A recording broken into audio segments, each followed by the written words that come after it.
Hello everyone, welcome to my channel. जैसे कि आप सभी को पता है कि एग्जाम डेट्स जो है अनाउंस हुए हैं कई सारे एग्जाम्स की, और जिसमें assistant professor, UP TGT, UP PGT और यूपी टेट शामिल है।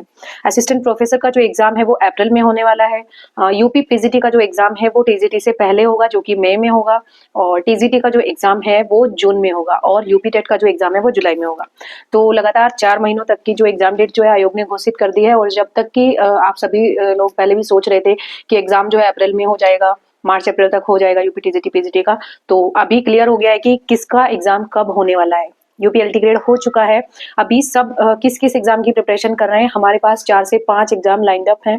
जैसे कि हमें एल्टीग्रेड मेंस की प्रिपरेशन करनी है, जीआईसी प्री की प्रिपरेशन करनी है, ठीक है, जीआईसी प्री की प्रिपरेशन करनी है, यूपी टीजीटी की प्रिपरेशन करनी है, पीजीटी की प्रिपरेशन करनी है, और यूपी टेट की तो खैर नहीं करनी है। तो 4 से 5 एग्जाम जो है एक साथ हो चुके हैं, और DSSB का भी कुछ लोगों ने भरा हुआ है, और केवीएस एनवीएस जिन्होंने टीयर फर्स्ट दिया है और उनके अच्छे मार्क्स एग्जाम में आ रहे हैं वो टीयर सेकंड भी देंगे।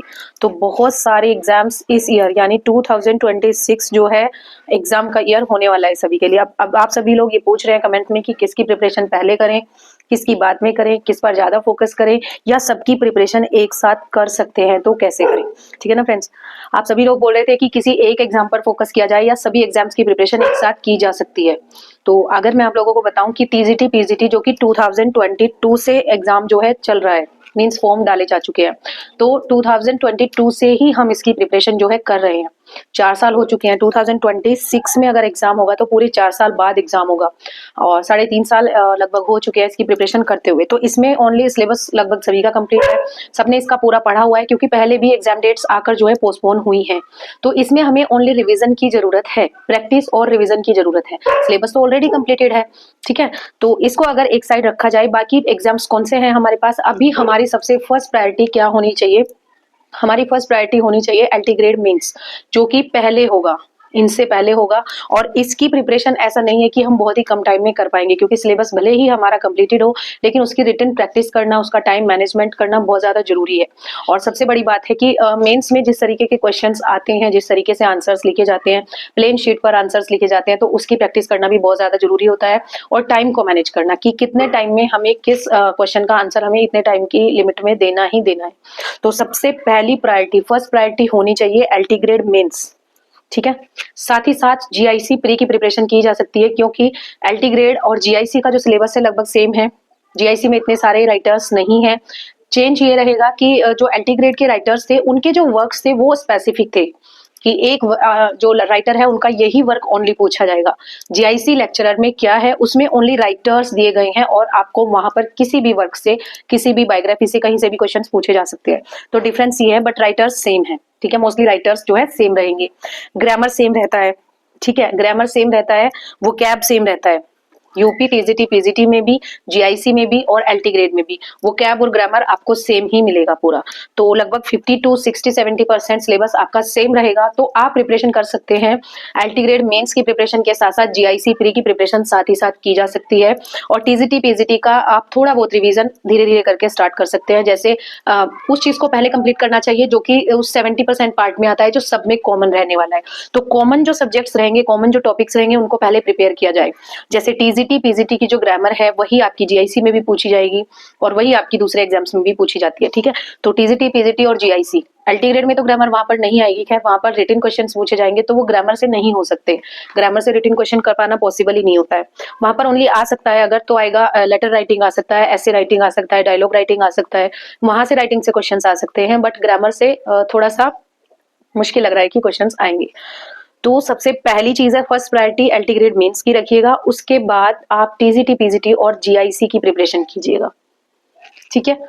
एल्टीग्रेड मेंस के बाद जीआईसी प्री की प्रिपरेशन, और फिर टीजीटी पीजीटी का जो रिवीजन और प्रैक्टिस है उसको साथ ही साथ कंप्लीट कीजिएगा, ठीक है। बाकी प्री हो जाने के बाद जीआईसी का भी मेंस होगा, तो उसका भी थोड़ा सा देखना पड़ेगा कि सिलेबस क्या रहने वाला है, उसकी प्रोसेस क्या रहने वाली है, क्या क्या चीजें उसमें ऐड होती हैं। लेकिन फर्स्ट प्रायोरिटी क्या है, अभी प्री की है। प्री का जो सिलेबस है वो लिटरेचर ही है, ग्रामर ही है, और वहां पर जो क्वेश्चंस है वो एल्टीग्रेड के लेवल के ही पूछे जाते हैं। तो वहां पर जो राइटर्स हैं ओनली हमें उनको देखना है कि कौन कौन से राइटर्स वहां पर पूछे जाते हैं। और उन राइटर्स में भी कुछ राइटर्स जो है कॉमन है, जैसे शेक्सपियर सब में है, आपका जीआईसी में भी है, टीजीटी में भी है, पीजीटी में भी है। वर्ड्सवर्थ है, वो भी टीजीटी में भी है, पीजीटी में भी, और जीआईसी में भी। और आपका एक और राइटर आई थिंक मिल्टन भी है, ठीक है। तो ये 3 राइटर तो कॉमन ही है, तो टीजीटी आपका इजीली इनके साथ में हो जाएगा। पीजीटी के जो राइटर्स हैं वो थोड़े से अलग हैं और ज्यादा भी हैं, ठीक है। तो वो थोड़ा सा मैच नहीं करेंगे, उसको थोड़ा सा एक्स्ट्रा हमें पढ़ना पड़ेगा, लेकिन टीजीटी कवर अप हो जाएगा। गाजवर्थी ओनली फिर रहते हैं और गाजवर्थी को फिर हम ऐसे ही इजीली कंप्लीट कर लेंगे, ठीक है ना फ्रेंड्स। अभी आप एक चीज और बोल रहे थे कि टारगेट्स कब से स्टार्ट कर रहे हैं, ठीक है। आपके क्वेश्चन आ रहे थे कि टारगेट सीरीज लेकर आइए, जल्दी से सिलेबस को डिवाइड करके टारगेट्स प्रोवाइड कीजिए ताकि हम अपनी प्रिपरेशन जो है स्टार्ट कर सके। तो पहले आप अपनी प्रायोरिटी सेट कीजिए कि किस एग्जाम की प्रिपरेशन पहले करेंगे और उसी हिसाब से आप अपने जो टारगेट्स हैं वो बना सकते हैं, ठीक है।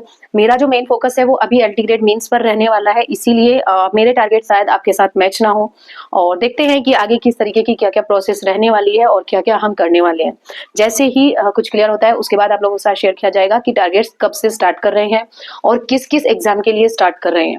मीन्स टीजीटी पीजीटी के लिए कर रहे हैं, जीआईसी प्री के लिए और एलटी ग्रेड मेंस के लिए, क्योंकि एलटी ग्रेड मेंस के लिए यहाँ पर टारगेट्स दिए नहीं जा सकते।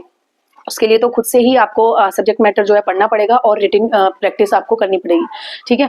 तो क्वेश्चन आंसर राइटिंग आप लोगों को खुद से ही करना पड़ेगा, उसमें टारगेट सेट नहीं किए जाएंगे। तो सिलेबस पढ़िए, आंसर राइटिंग की प्रैक्टिस कीजिए, उससे बेस्ट और कुछ भी नहीं है। और सेल्फ स्टडी से कर सकते हैं तो सेल्फ स्टडी से करिए, अदरवाइज अगर सेल्फ स्टडी से नहीं कर सकते हैं तो आप पेड बैच, पेड कोचिंग जो भी लेना चाहते हैं ले सकते हैं गाइडेंस के लिए, ठीक है। उसमें कोई ये नहीं है कि क्या है क्या नहीं, क्योंकि अपने आप को पता होता है कि हम किस चीज की प्रिपरेशन किस तरीके से कर सकते हैं। अगर आप सेल्फ कर सकते हैं तो बेस्ट है, और सेल्फ नहीं कर सकते हैं तो आप पेड बैच या पेड कोचिंग जो भी लेना चाहिए ले सकते हैं, ठीक है ना फ्रेंड्स। तो ये थे कुछ आज के क्वेश्चंस। और यस, एक और क्वेश्चन सबसे ज्यादा पूछा जाता है, DSSB टीजीटी इंग्लिश का जो एग्जाम हुआ था अगस्त में, 31 अगस्त में हुआ था, तो उसका जो रिजल्ट है वो अभी तक नहीं आया है। उसके बारे में कई सारे क्वेश्चंस आते हैं कि उसका रिजल्ट कब तक आएगा। तो उसका रिजल्ट अभी बोल रहे हैं कि जनवरी लास्ट वीक में या फिर फरवरी के फर्स्ट वीक में आपको रिजल्ट जो है देखने को मिल सकता है। प्रोबेबिलिटी है, बाकी कंफर्म तो कुछ भी नहीं है। जब तक आएगा आ जाएगा, तब तक हम अपने दूसरे एग्जाम्स पर फोकस कर सकते हैं, ठीक है ना फ्रेंड्स। तो ये थे आज के क्वेश्चंस जो कवर करने थे। अब बाकी अगर आपके और कोई क्वेश्चंस होंगे तो आप कमेंट सेक्शन में पूछ सकते हैं। कोशिश करूंगी कि आप लोगों के आंसर कमेंट सेक्शन में ही दे पाऊं। अगर नहीं दे पाएंगे, एक्सप्लेनेशन का कोई क्वेश्चन होगा तो मैं नेक्स्ट वीडियो में उनको ऐड कर लूंगी, ठीक है ना फ्रेंड्स। तो चलिए मिलते हैं नेक्स्ट वीडियो में नेक्स्ट टॉपिक के साथ। तब तक के लिए thank you so much and best of luck for your study.